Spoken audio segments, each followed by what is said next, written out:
Crianças hoje, excepcionalmente, só até 7 anos podem sair. Crianças só até 7 anos. Acima de 7, permaneçam.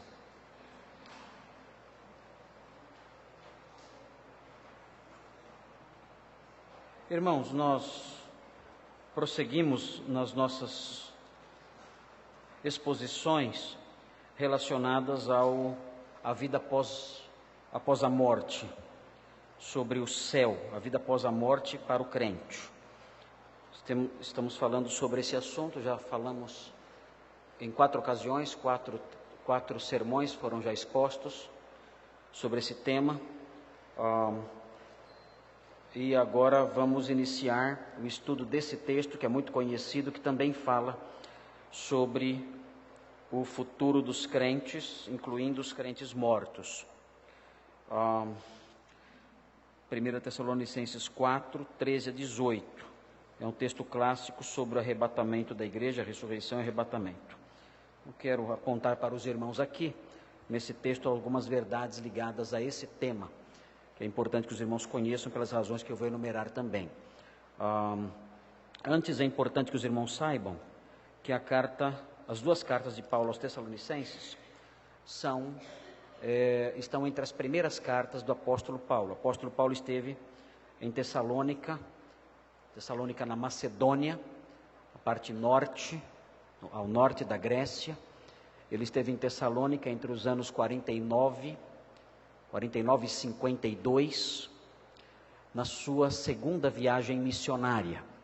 Foi a segunda cidade que o apóstolo Paulo visitou na Europa. A primeira cidade foi Filipos, a segunda cidade foi Tessalônica.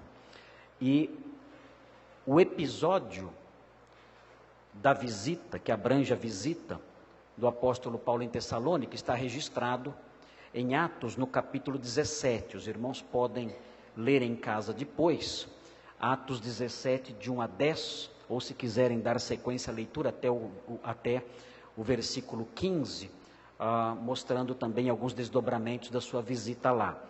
Mas o apóstolo Paulo esteve em Tessalônica e ele quando visitou a cidade, ele com seus companheiros enfrentaram alguns conflitos com a sinagoga, alguns conflitos com os judeus.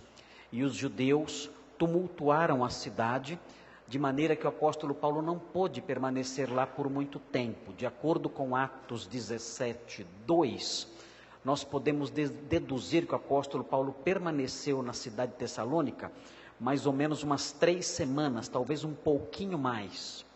E por causa desses conflitos e das perseguições, ele teve que se retirar e fugir para a cidade de Bereia.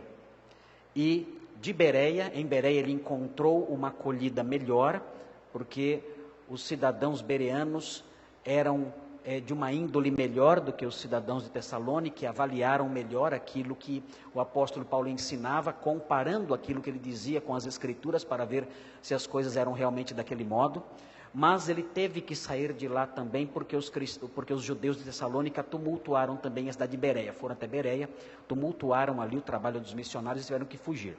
O apóstolo Paulo então foi para Atenas, e ali de Atenas ele estava com Timóteo, e ele enviou Timóteo de volta para Tessalônica, porque ficou muito preocupado porque os crentes de Tessalônica eram crentes que ainda estavam iniciando a vida cristã.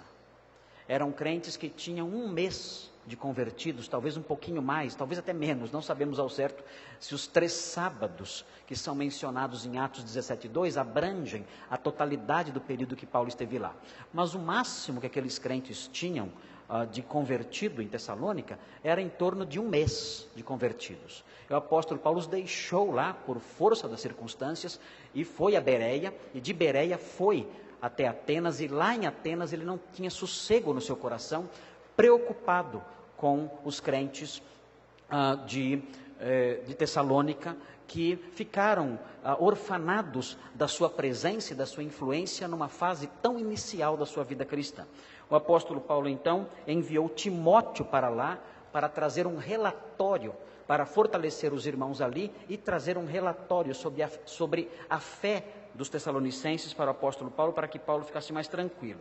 Se os irmãos olharem no capítulo 3, os versículos 1 em diante, os irmãos acompanhem na Bíblia de vocês, é importante para que os irmãos compreendam por que ele escreveu o capítulo 4, especialmente o parágrafo que nós lemos.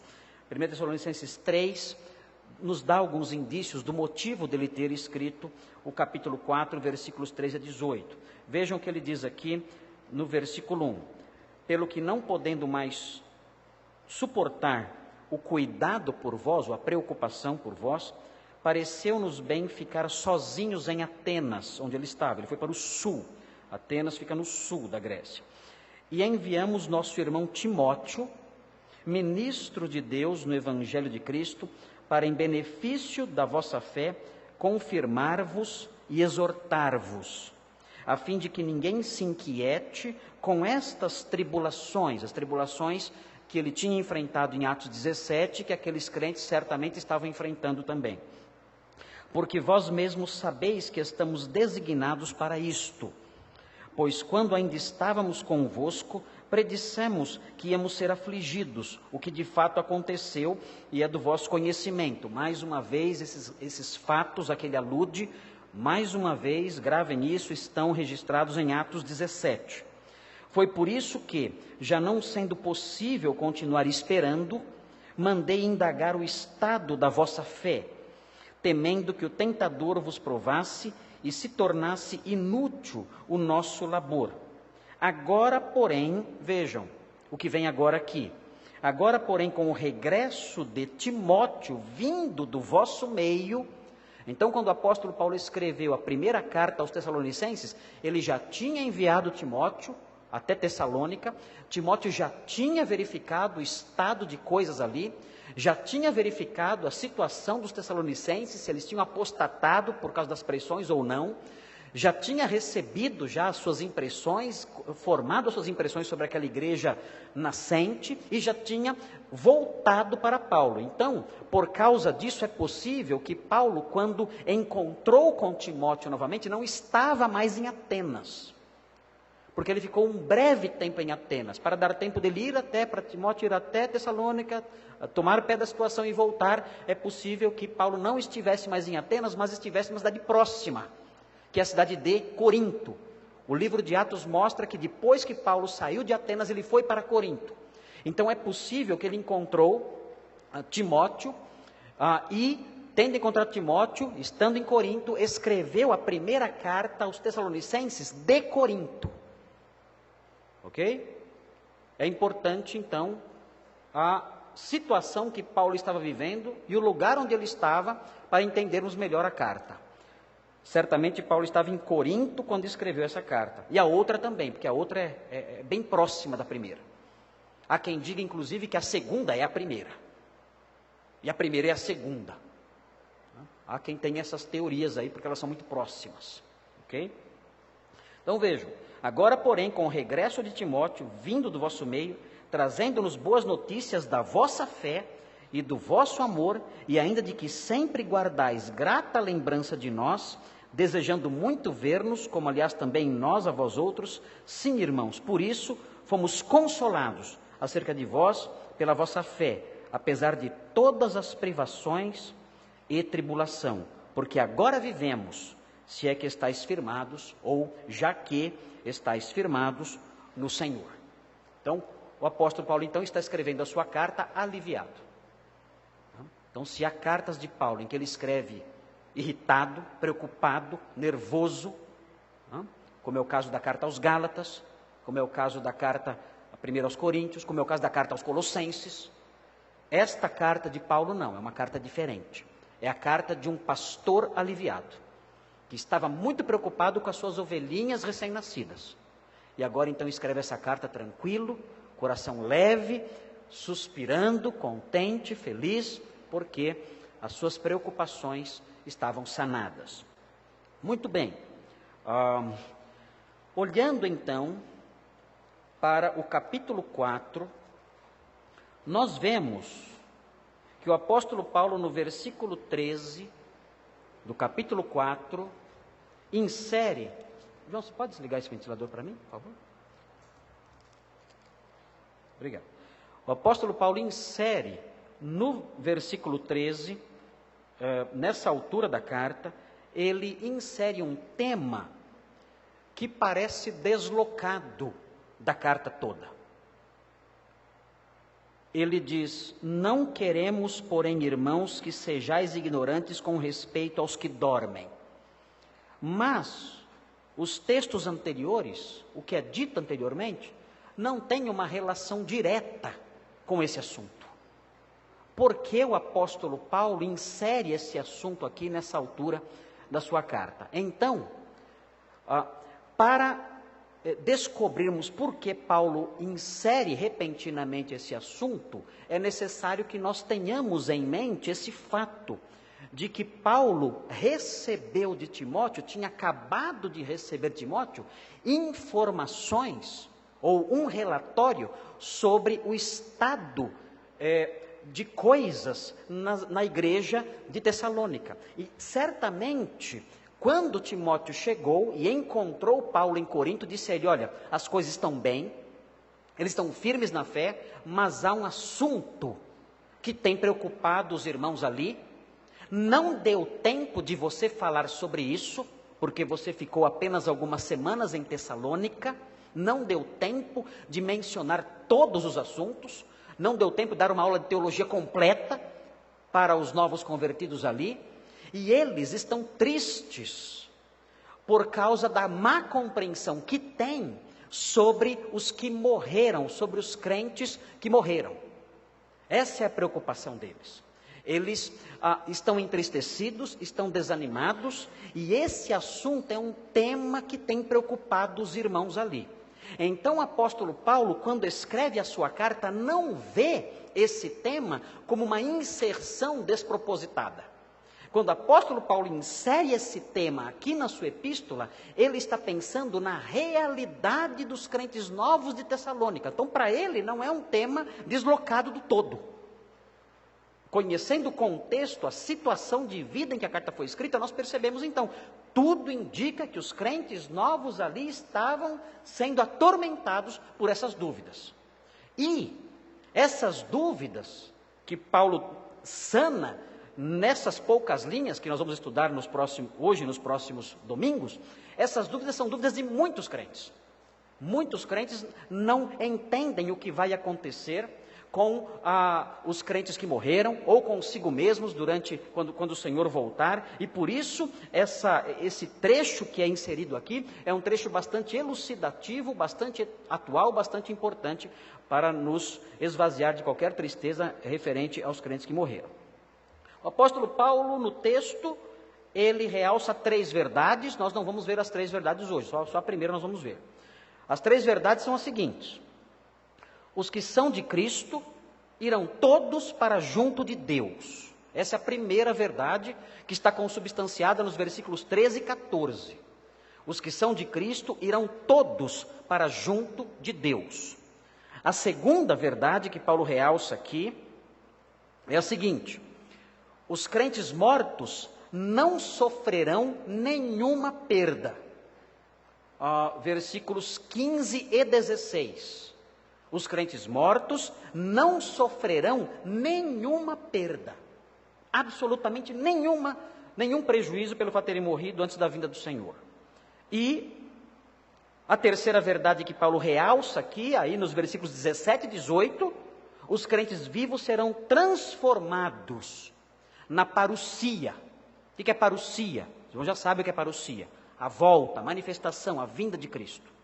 Essa é a terceira verdade. Os crentes vivos serão transformados em seus corpos, eles serão transformados na parousia. Então o apóstolo Paulo ensina essas 3 lições nesse trecho que nós lemos aqui. Nós vamos olhar para cada uma dessas lições. Hoje veremos apenas a primeira, que está nos versículos 13 e 14. Os irmãos devem acompanhar aí a exposição. Observe então a primeira verdade, nós vamos chamar de verdade consoladora.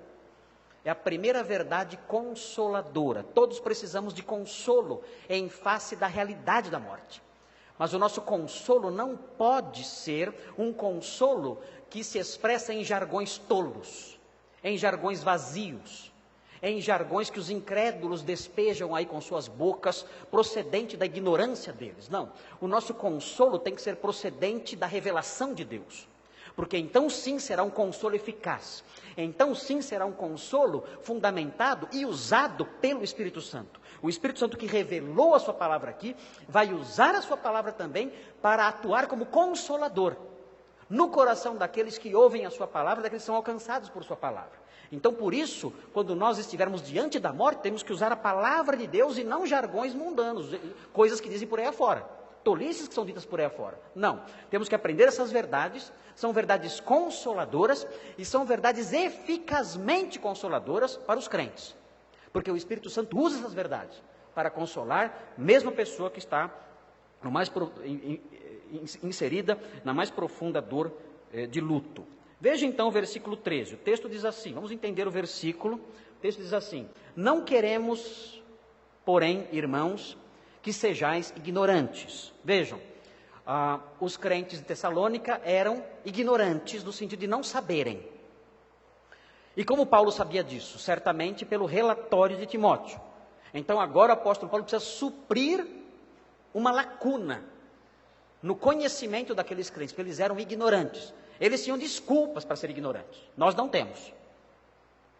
Então se o apóstolo Paulo não queria que eles fossem ignorantes, muito menos nós. Nenhum crente tem desculpa para ser ignorante nesse assunto, nenhum. Porque isto aqui está escrito há 2000 anos. Para os tessalonicenses não tinha sido escrito ainda. Então eles tinham desculpas, nós não temos. Ninguém pode sair da igreja depois dessas exposições sem saber. Vários irmãos têm me procurado depois dos sermões, fazendo perguntas, e eu procuro responder as perguntas aqui no púlpito, para todo mundo ter suas dúvidas sanadas, mas é importante que ninguém seja ignorante acerca dessas questões. Tudo aquilo que foi revelado pelo Espírito Santo através de Paulo, nós queremos conhecer. Não queremos, porém, irmãos, que sejais ignorantes com respeito aos que dormem. Aqui já começam muitas suposições próprias daqueles que são ignorantes, que não conhecem a doutrina de Deus, porque entendem que os que dormem são pessoas cuja alma está dormindo. E nós já vimos em sermões anteriores que esse ensino do sono da alma, da psicopaniquia, esse ensino não é o ensino apostólico. Nós mencionamos vários textos para os irmãos nos outros sermões, mostrando que a alma do crente, depois que ele morre, ela continua desperta e consciente, desfrutando da realidade celestial e da presença do Senhor. Nós mencionamos vários textos, não vou repetir isso agora, senão eu já decidi pregar só 2 versículos. Se eu repetir os sermões anteriores, eu não vou sair nem da segunda linha aqui do versículo 13. Muito bem, os que dormem então se refere a um eufemismo, é uma figura de linguagem. O eufemismo é uma forma branda de se referir à morte.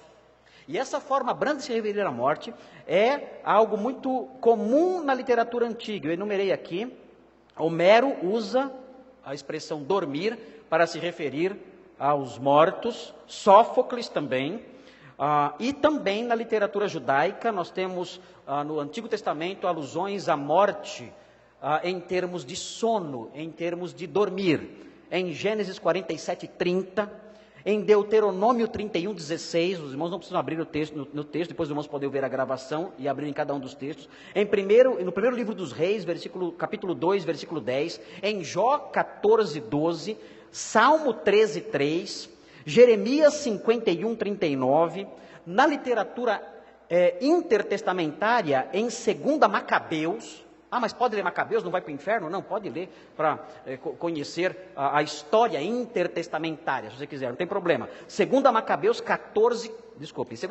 12:45, também alude à morte como sendo um sono.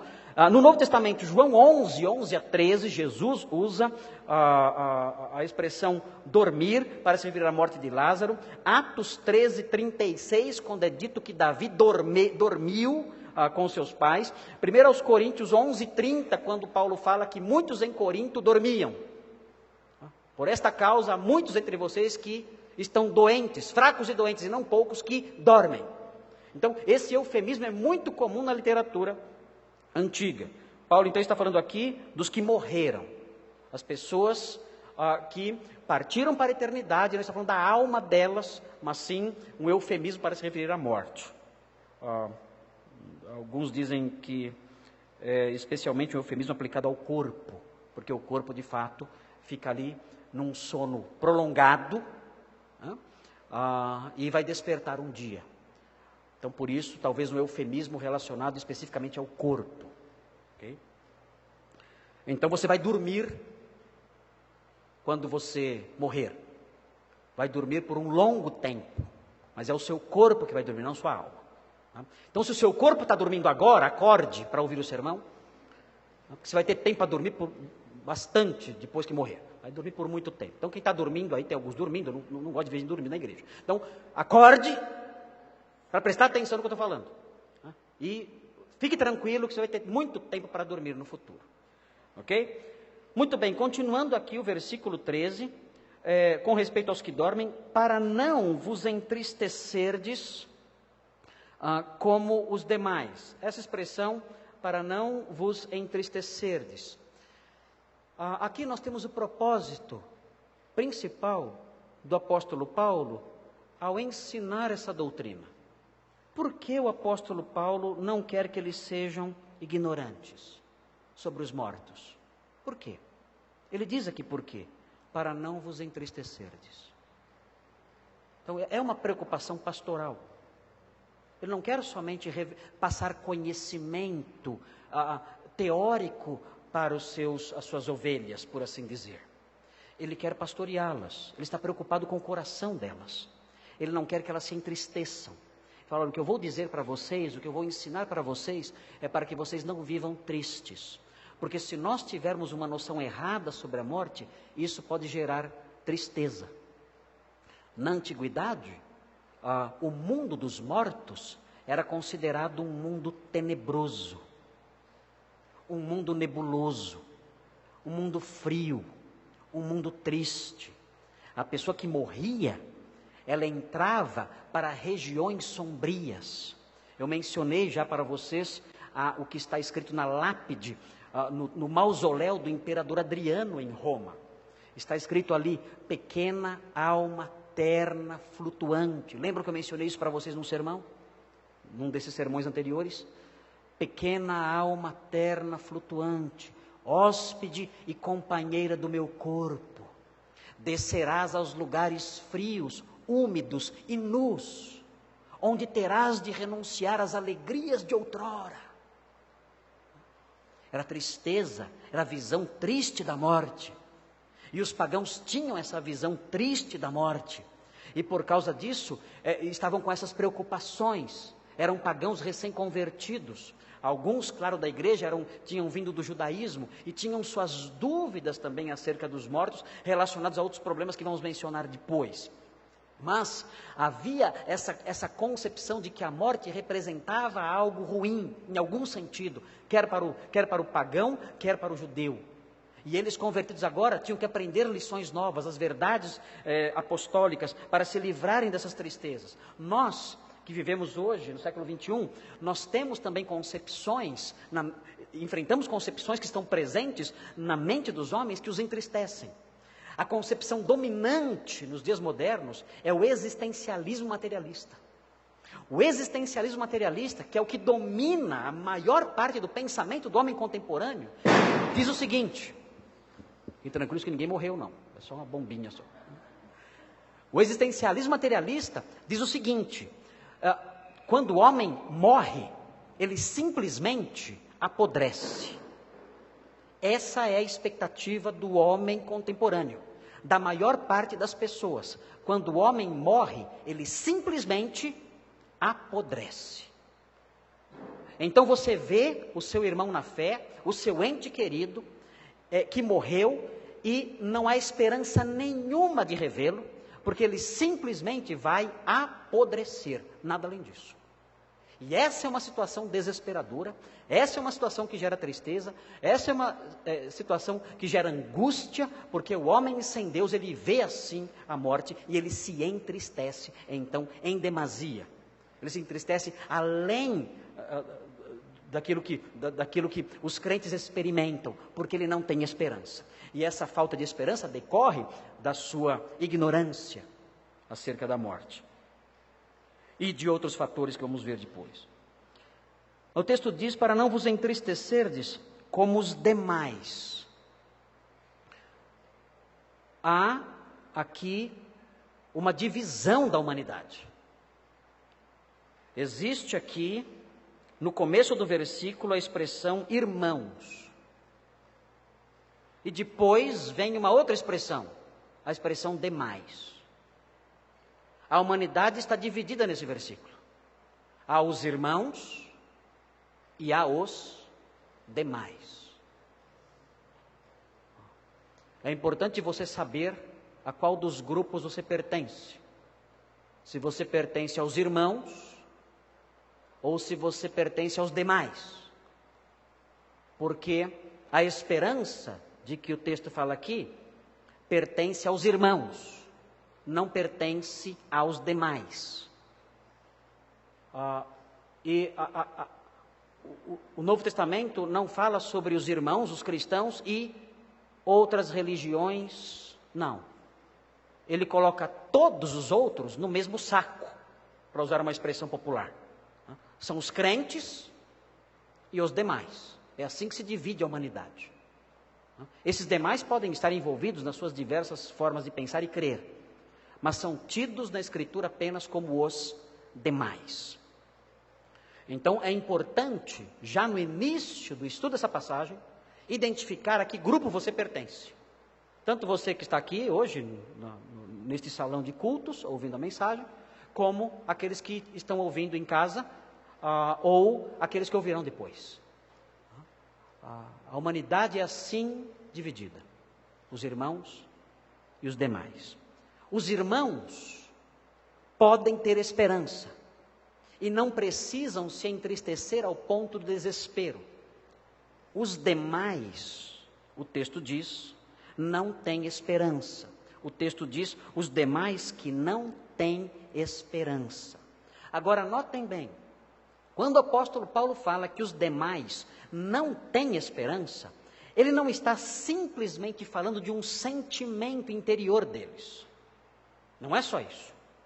Ele não está somente dizendo, olha, os demais, eles, por não conhecerem a realidade, eles não nutrem nenhum sinal, nenhuma chama de esperança no coração. Isso é verdade, mas não é só disso que ele está falando.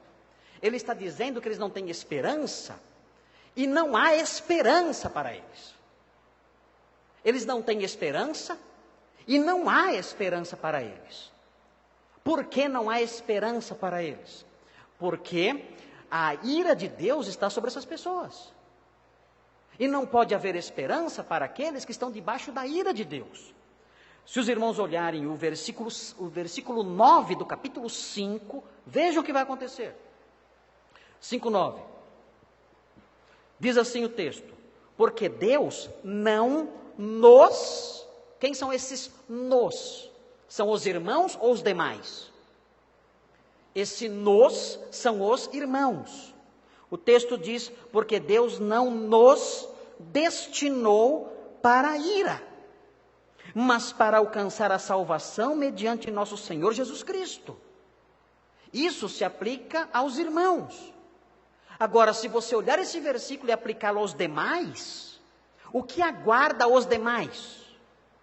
O texto diz, o texto pode ser lido de modo a entender o que aguarda os demais, porque Deus não nos destinou para a ira está reservada para os demais. Veja o capítulo 1, no versículo 10. 1:10. E para guardardes dos céus, 1:10. E para guardardes dos céus o seu Filho, a quem ele ressuscitou dentre os mortos, Jesus, que nos livra. Quem é esse nos? Ele nos livra da ira vindoura. Quem é esse nos? São os irmãos ou os demais? São os irmãos. E os demais? Os demais não serão livres, não ficarão livres da ira vindoura. Então, quando o apóstolo Paulo diz que os demais não têm esperança, isso significa, inclusive, que não há esperança para eles, que eles estão destinados para a ira. Como se livrar disso? O apóstolo Paulo explica como se livrar disso em Romanos 5:1. Portanto, agora nenhuma condenação há para os que estão em Cristo Jesus.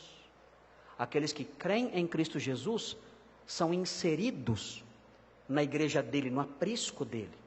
Para essas pessoas não há nenhuma condenação. Existe paz com Deus. Romanos 5 menciona isso, Romanos 8:1 menciona isso, Romanos 5:1 menciona isso. Existe paz com Deus. Justificados, pois, mediante a fé, diz Romanos 5:1, temos paz com Deus. O homem que crê, ele se livra da ira vindoura. Ele deixa de pertencer aos demais. Ele passa a pertencer aos irmãos. Então ele passa a ter paz com Deus e passa a ter esperança. Então, o versículo 13 divide os homens e mostra que os cristãos, eles devem conhecer as verdades acerca da escatologia individual, as verdades acerca da ressurreição, as verdades acerca do arrebatamento da igreja que serão expostas a seguir, e eles devem conhecer essas verdades para que eles não se entristeçam da mesma forma como o outro grupo se entristece, os demais. Estes, não há esperança para eles. Enquanto alguém pertencer ao grupo dos demais, não haverá esperança para essa pessoa. Não há como escapar da ira de Deus pertencendo aos demais. É necessário pertencer ao grupo dos irmãos.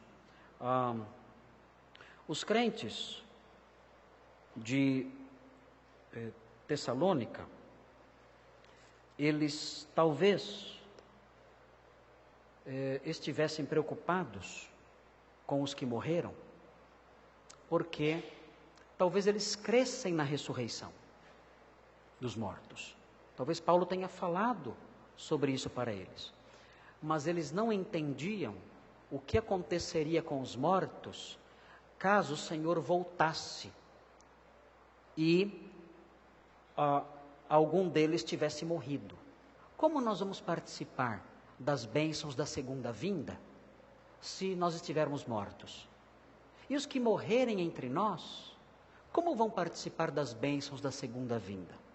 Na visão dos judeus, o arrebatamento tinha acontecido só com vivos. Quem no Antigo Testamento foi arrebatado? Enoque. Quem mais? Elias. Nenhum morto foi arrebatado no Antigo Testamento. Então o conceito de arrebatamento para os judeus era um conceito ligado somente a pessoas vivas. Pessoas mortas não. Então eles pensavam, os crentes ressuscitam. E aí? Eles não vão subir, vão ficar aqui? E se eles ficarem aqui, há uma ira por vir. Eles vão experimentar essa ira, eles não vão ser abençoados pelos benefícios que a segunda vinda vai trazer. Essa era também uma preocupação deles. Por isso o apóstolo Paulo fala não somente da ressurreição, mas também dizendo, olha, os crentes que estiverem mortos quando o Senhor voltar, não somente ressuscitarão, mas também subirão aos céus juntamente conosco. Por isso o apóstolo Paulo corrige esse pensamento, porque eles imaginavam que a ressurreição não seria seguida pelo arrebatamento. A ressurreição seria seguida apenas pela ira de Deus, que viria, como o apóstolo Paulo menciona no capítulo 5, versículo 9. Muito bem, vamos então olhar agora o versículo 14. O texto diz assim: nós não devemos nos entristecer como os demais, que não têm esperança, pois, se cremos que Jesus morreu e ressuscitou, essa expressão, se cremos, ela não é uma expressão que implica dúvida. Na nossa língua, no português, sempre que nós usamos o se, a ideia que vem à mente é algum grau de dúvida. Se cremos, pode ser que não creiamos. Mas a construção grega presente aqui não permite esse entendimento. A construção grega presente aqui, usada aqui pelo apóstolo Paulo, deve ser lida da seguinte forma: pois, já que cremos que Jesus morreu e ressuscitou. É assim que deve ser a leitura aqui desse texto. É um se que não tem nenhum grau de dúvida. Eu já vi alguns sermões usando aquele diálogo de Jesus com Satanás, em que Satanás, na tentação, fala assim para Jesus: se és o Filho de Deus, então... E aí então o pregador fala assim: está vendo? O diabo questiona se a gente é filho de Deus. De fato, o diabo faz isso, só que não foi isso que ele fez nesse texto. Quando o diabo disse, se és filho de Deus, o diabo estava dizendo, já que você... Ele não estava colocando em dúvida o fato de Jesus ser filho de Deus. Ele estava reafirmando isso. Já que você é filho de Deus, então... E aí ele prossegue com a sua tentação. Aqui acontece a mesma coisa, a mesma construção. Já que cremos que... E aí vem uma afirmação credal. O que é uma afirmação credal? É uma afirmação de um credo.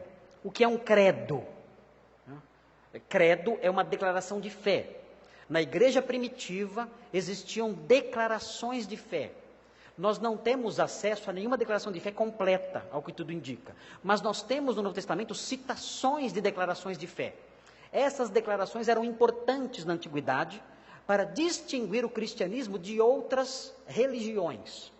E posteriormente se tornaram ainda mais importantes quando começaram a surgir supostas facções cristãs, que não tinham nada de cristianismo. Então os credos se tornaram mais importantes ainda. Nós temos um credo específico. As igrejas geralmente escrevem um credo, para se distinguirem, para que nós possamos olhar para esse credo e distinguir aquela igreja das outras igrejas que há por aí, ou de seitas que há por aí.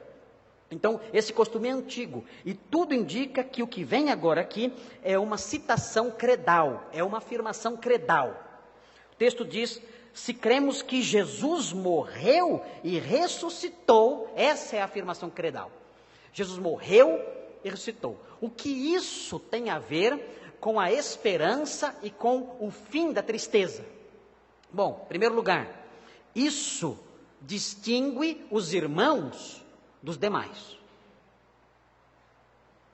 Os demais não creem que Jesus morreu e ressuscitou. Os irmãos creem que Jesus morreu e ressuscitou. E de que modo esse credo serve para nos esvaziar da tristeza e da falta de esperança? O que esse credo tem que ver com o fim da tristeza e com o fim da falta de esperança? Simples. Se cremos, já que cremos que ele morreu, nós temos certeza que a provisão para o perdão dos nossos pecados foi feita. Eu deveria morrer pelos meus pecados. O salário do pecado é a morte. Quem pecou? Eu. Quem deve morrer? Eu devo morrer. Mas Cristo morreu pelos nossos pecados. Então, se eu antes vivia entristecido, sem esperança, agora que eu creio que Jesus morreu, eu posso ter alegria e esperança, porque o preço do meu pecado, a pena do meu pecado foi sofrida por um substituto perfeito. E mais, esse fim de tristeza e esse fim de esperança está relacionado também ao fato de que ele ressuscitou. Se ele ressuscitou, eu sei que seguindo os caminhos dele e trilhando no rumo dele, eu também viverei. Porque ele próprio disse, porque eu vivo, vós também vivereis. A prova da minha ressurreição é a ressurreição dele. Cristo é as primícias.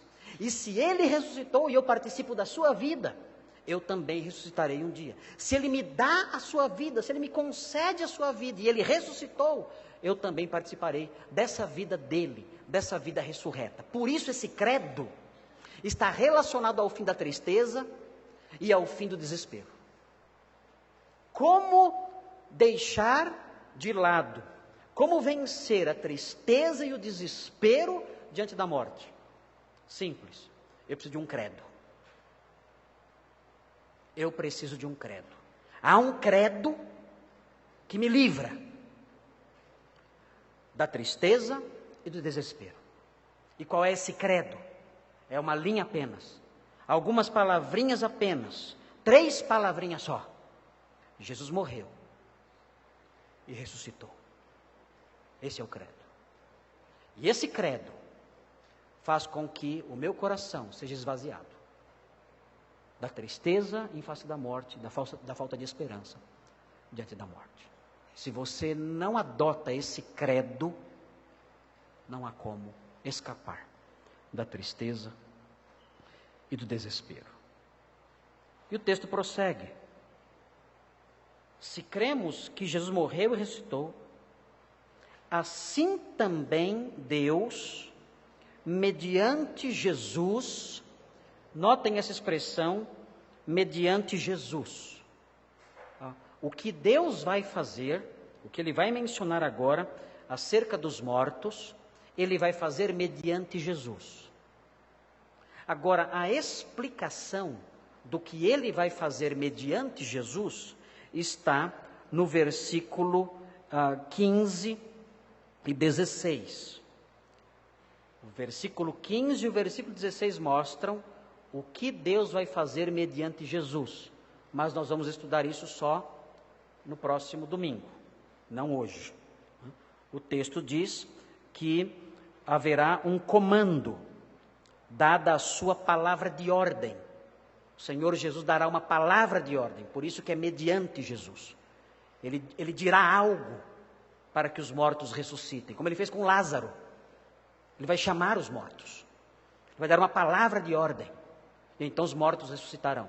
Por isso é mediante Jesus, mas nós veremos isso no próximo sermão, quando falarmos sobre os versículos 15 a 18. O texto diz, assim também Deus, mediante Jesus, trará em sua companhia os que dormem. E aqui é importante entender o que esse texto está dizendo. O que significa trará em sua companhia os que dormem?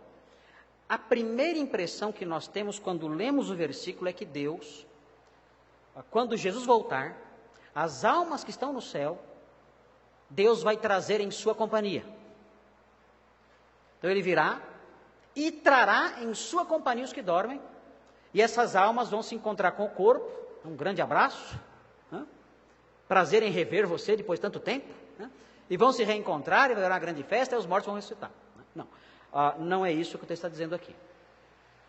Quando o texto diz que Deus, através de Jesus, trará em sua companhia os que dormem, esse texto deve ser lido assim, prestem atenção. Assim também Deus, mediante Jesus, trará, e agora vem, para a sua companhia, os que dormem. Perceberam a diferença? Perceberam a diferença? Ele não vai trazer em sua companhia as almas dos mortos, não é isso. Como vai acontecer a ressurreição e essa reunião da alma com o corpo novamente? O texto não fala. O texto não fala como isso vai acontecer.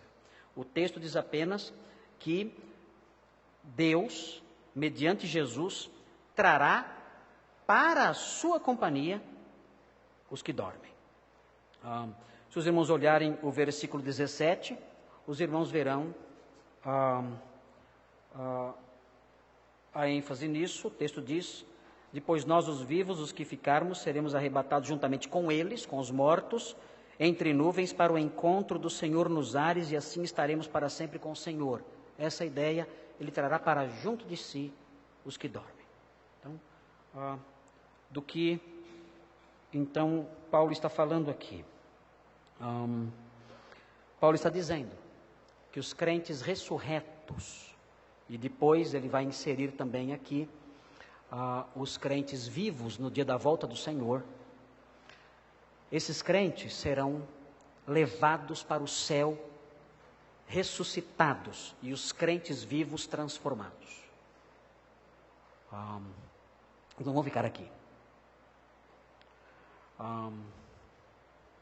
Existe uma teoria que é muito divulgada e que não é herética, nada disso, é uma posição também ortodoxa, também cristã, também evangélica, que diz o seguinte, que os crentes mortos vão ressuscitar, Deus os trará para a sua companhia, junto com os vivos que estiverem ainda vivos quando o Senhor voltar, e se encontrarão com Jesus no céu. Mas não ficarão no céu. Eles se encontrarão com Jesus no céu e voltarão com ele para a terra, para estabelecer então o seu reino, ou em outras vertentes, para reinar num novo céu e numa nova terra. E essa concepção, ela é baseada em alguns costumes antigos. Porque na antiguidade, quando um rei ou o imperador ia visitar uma cidade, uma comitiva saía da cidade para se encontrar com esse soberano. E se encontrava com esse soberano fora da cidade, e o recebia ali com honras, reconhecendo a sua dignidade, e tendo encontrado ali então no caminho, voltavam para a cidade. E ali então aquele rei tomava ali posse do seu trono ali naquela cidade.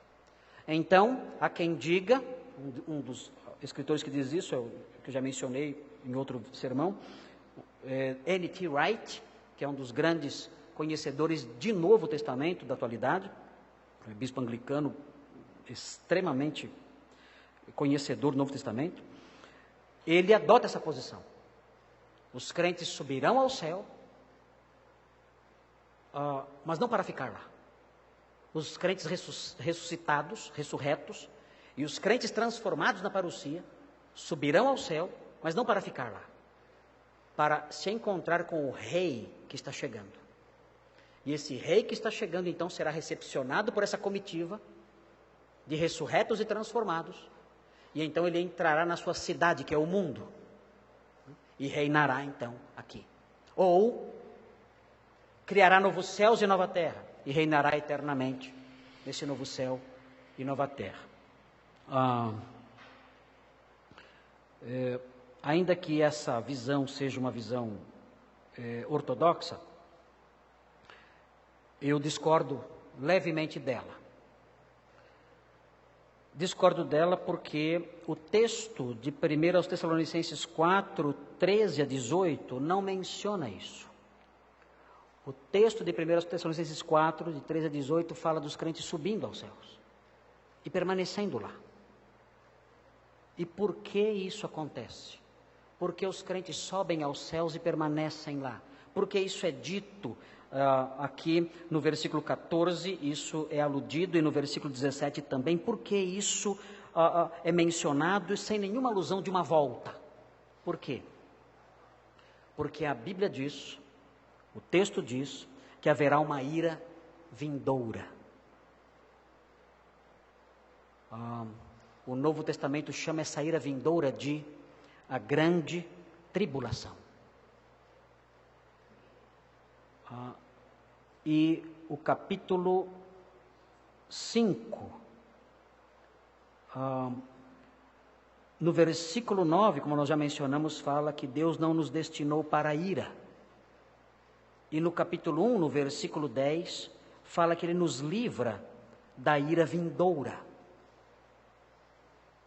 Então, por causa disso, a proposta escatológica que eu apresento para os irmãos é a seguinte: Os crentes subirão aos céus e permanecerão ali, enquanto a ira vindoura é derramada sobre este mundo, na grande tribulação.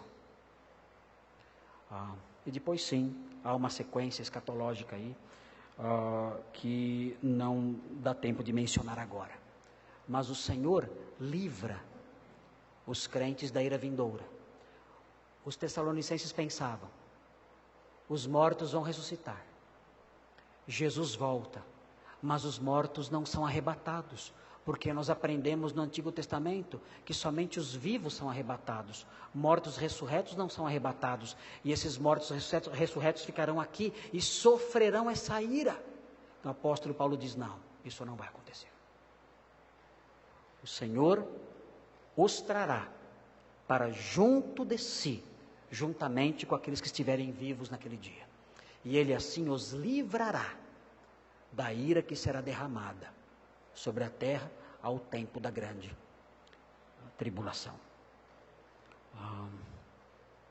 Bem, esses 2 versículos mostram isso, mostram que os que são de Cristo irão todos para junto de Deus. Mostra essa distinção entre os irmãos e os demais. Esses versículos mostram esse credo consolador. Esses versículos mostram que o Senhor trará para junto de si todos, inclusive os que morreram e vão ressuscitar. Os tessalonicenses não tinham que se preocupar com nada disso. O que então podemos extrair para nós desses versículos e da exposição deles?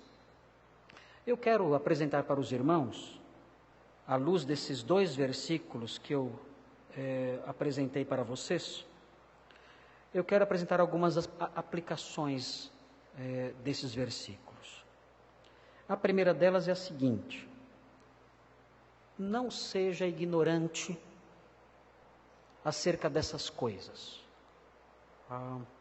Paulo fala, não queremos que sejais ignorantes.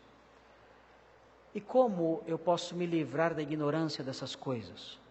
Sendo um conhecedor da doutrina apostólica. Os crentes da atualidade, eles têm estudado muito pouco. Eles têm lido muito pouco. Eles mal têm lido as Escrituras.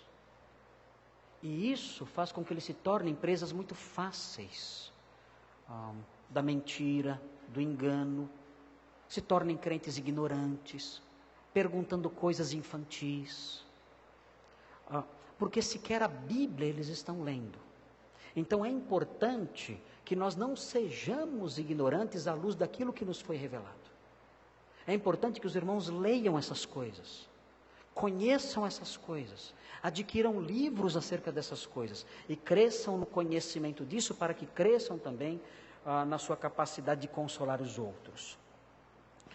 Uma outra aplicação importante aqui: não se deixe levar pelas noções dos demais que existem hoje.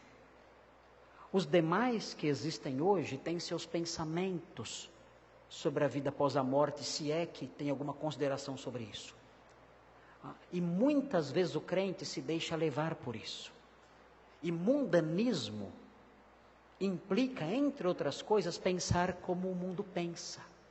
O que é o crente mundano?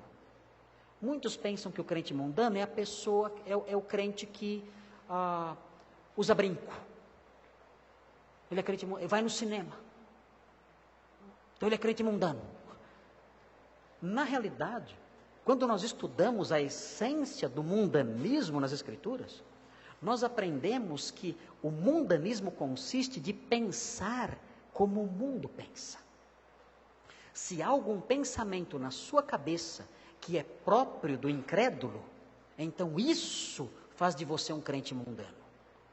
Então, se você tem pensamentos na sua cabeça acerca da vida após a morte, ou acerca de qualquer outro assunto que não são pensamentos bíblicos, que são pensamentos aprendidos na nossa cultura, intuições da nossa cultura, então você é um crente mundano. Você pode dar de terno e gravata, nunca colocar um brinco da orelha, nunca pisar num cinema. Você continua sendo um crente mundano. Porque o seu pensamento não se ajusta ao pensamento da Escritura, mas sim a pensamentos de pessoas que rodeiam você. E isso é ser mundano. Então, não se deixe levar pelas noções do mundo. Conheça a verdade, abrace a verdade, estude a verdade e rejeite os pensamentos do mundo, como o apóstolo Paulo queria que acontecesse com os Tessalonicenses. Outro fator importante, e essa parte é uma parte que eu reconheço que é uma parte difícil. Mas em face da morte de um crente querido, decida prosseguir munido dessas verdades, sem deixar que a tristeza esmague você. O incrédulo tem razões para se desesperar. O incrédulo tem razões para entrar em pânico e cair num poço de angústia, de desespero, que ele não tem elementos para se levantar. Mas nós, especialmente diante da morte de um crente querido, nós temos condições de prosseguir. Há alguns anos atrás eu fui a Fortaleza e eu conheci um casal de missionários americanos e nós fomos almoçar juntos. E eu perguntei, na ocasião a Simone estava comigo. É muito difícil a Simone me acompanhar nas viagens, porque por causa das meninas, algum adulto tem que ficar com as meninas. Mas dessa vez a Simone foi. E estávamos juntos almoçando. E nós perguntamos se o casal tinha filhos. Eles disseram: olha, nós tínhamos um filho que morreu. E nós ficamos bem sem jeito nessa hora. Eu pedi desculpas, desculpe, eu não sabia, eu não queria criar nenhum constrangimento e despertar nenhum sentimento triste em vocês durante o almoço aqui. Me perdoem ter mencionado qualquer coisa relacionada a filhos de vocês. Disseram: não, eu vou contar o que aconteceu para você. E eles me disseram o seguinte, que nesta época do ano agora, no Natal, o filho deles foi na casa de um irmão da igreja, e esse irmão da igreja tinha enfeitado toda a casa com luzinhas de Natal, luzes de Natal, e havia uma piscina na casa, e o menino foi brincar na piscina, e quando foi brincar na piscina, por alguma razão alguém tropeçou lá num fio das luzinhas, e o fio caiu na piscina. E o menino morreu eletrocutado, com 16 anos de idade. Terrível a história. Uma tragédia, uma coisa assustadora. Muito triste isso. E, claro que a conversa no almoço tomou outro rumo, né? E eu disse: o que vocês fizeram? Eles disseram o seguinte: pastor, chegou um momento em que nós dissemos: nós temos que viver, nós temos que prosseguir, nós não temos opção, nós temos que continuar, nós temos condições disso, nós temos condições de prosseguir, porque nós sabemos onde nosso filho está. Sabemos o que vai acontecer no futuro, sabemos da ressurreição, sabemos que Cristo morreu e ressuscitou, sabemos o que o aguarda, sabemos onde Ele está, sabemos o que o aguarda e sabemos o que nos aguarda. É difícil, mas nós não podíamos continuar naquele poço de tristeza, nós tínhamos que prosseguir, e nós decidimos prosseguir, e prosseguimos. E eu arrisco a dizer que aquele casal era um casal alegre. Eu não sei definir os contornos de alguns tipos de alegria. Eu não sei medir as cores e detectar a coloração exata e o brilho da alegria em alguém. Mas aquele casal, desde o momento que eu conheci, até o dia final ali, em que eu estive em Fortaleza, aquele casal sempre mostrou alegria, sempre. Alegres, contentes, brincalhões, sorridentes, seguindo em frente. Nós decidimos prosseguir. Como? Que elementos vocês ajuntaram? O que vocês colocaram na mochila do seu coração para essa jornada, sem esse menino? Como vocês abasteceram, né, o cantil de vocês para prosseguir nessa jornada ao longo desse deserto tão triste? Eles disseram: nós temos esperança. Cristo morreu e ressuscitou. Nós sabemos onde nosso filho está e sabemos para onde estamos indo. Nós não precisamos nos entristecer como os demais que não têm esperança. Então nós decidimos prosseguir e temos prosseguido. Uma outra aplicação. O texto diz que os incrédulos, os demais, não têm esperança. Isso coloca os incrédulos numa situação muito triste. Isso deve despertar nossa misericórdia em relação aos incrédulos. Às vezes nós olhamos para os incrédulos e nós os criticamos. Nós criticamos o seu estilo de vida, que merece críticas. Nós criticamos o seu vocabulário, que merece críticas. Nós criticamos sua postura, que merece críticas. Nós criticamos seus valores, que merecem críticas. Mas nós nos esquecemos que essas pessoas são pessoas sem esperança. São pessoas que sofrem e que dentro delas bate um coração gelado. Dentro delas bate um coração triste, sombrio. O interior delas é como um cemitério numa noite chuvosa. Eles não têm esperança, não têm alegria real. Então nós temos que olhar para essas pessoas e ter misericórdia delas. Então quando olhamos um texto como esse, que fala que os incrédulos não têm esperança, isso deve fazer com que nós nos aproximemos deles e os convidemos para que participem da nossa paz. E os convidemos para que participem da nossa esperança. Nós temos pão. Eles padecem de fome, comendo lixo. E nós temos o pão puro de Cristo. Nós podemos oferecer isso a eles. Podemos nos aproximar deles e dizer: olha, aquilo que pode matar a sua fome, aquilo que pode aquecer o seu coração enregelado, eu tenho.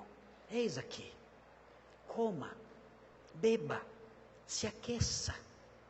Eu não posso olhar para o mundo ao meu redor e apenas me defender dele e atacá-lo.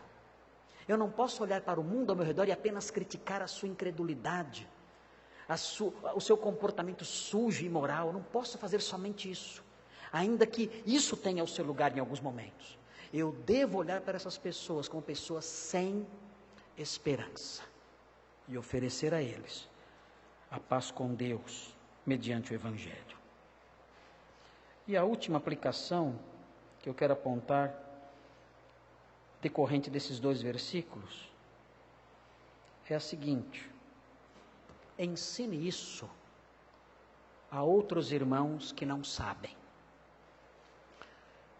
Ensine isso a outros irmãos que não sabem, porque há muitos irmãos que se entristecem, como os demais, porque são ignorantes. Aproxime-se então dos seus irmãos, você que tem parentes, amigos crentes, que desconhecem essas coisas. Você percebe que eles desconhecem essas coisas, são cristãos ignorantes, são cristãos desinformados sobre isso, têm conceitos errados, noções absurdas, e por isso dizem coisas absurdas, pensam coisas absurdas, sentem coisas absurdas, não conseguem lidar com a morte porque não têm conhecimento. ensine essas coisas aos seus irmãos. O texto diz no final: consolai-vos uns aos outros com essas palavras.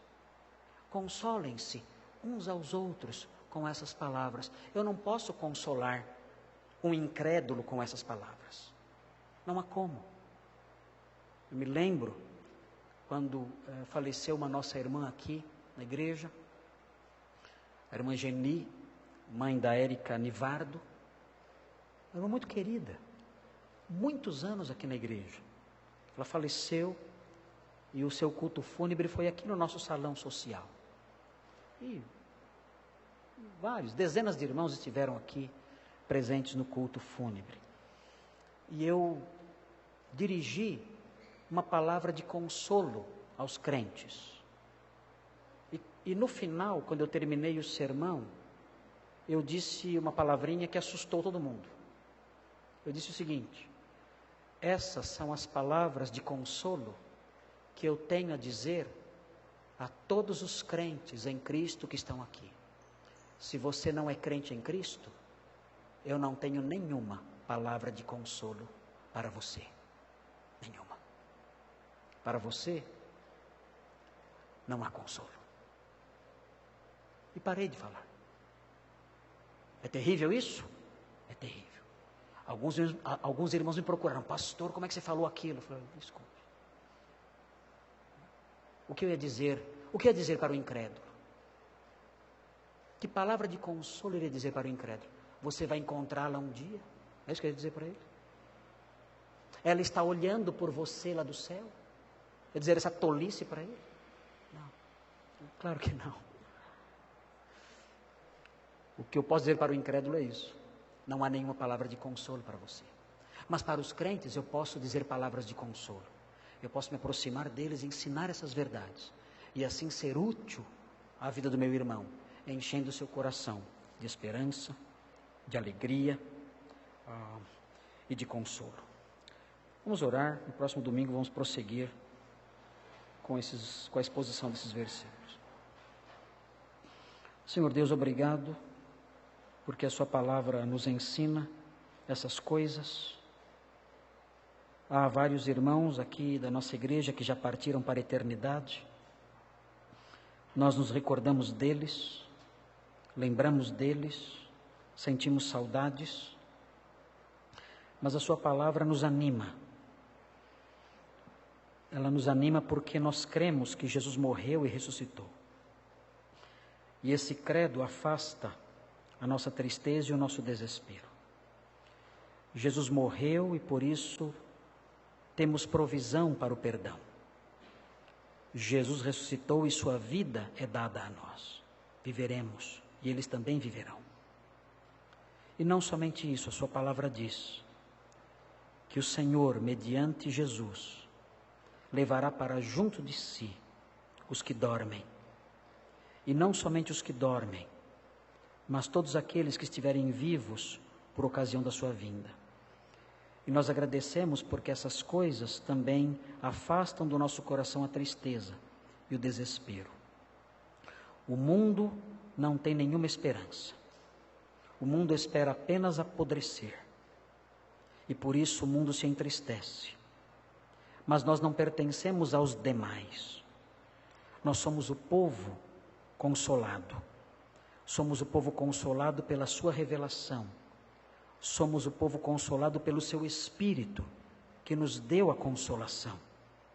E queremos pedir que o Senhor nos ajude, para que desfrutemos dessas coisas, transmitamos essas coisas aos outros, ó Deus, para que aqueles que não participam da nossa paz, pela fé em Jesus, possam participar. E aqueles, ó Deus, que já são crentes, e que não conhecem essas coisas, sejam também consolados por elas, através da nossa ministração.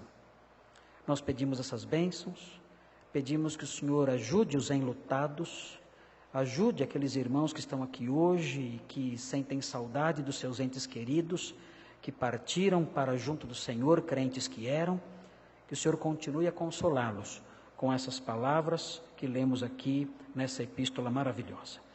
Nós pedimos isso em nome de Jesus. Amém.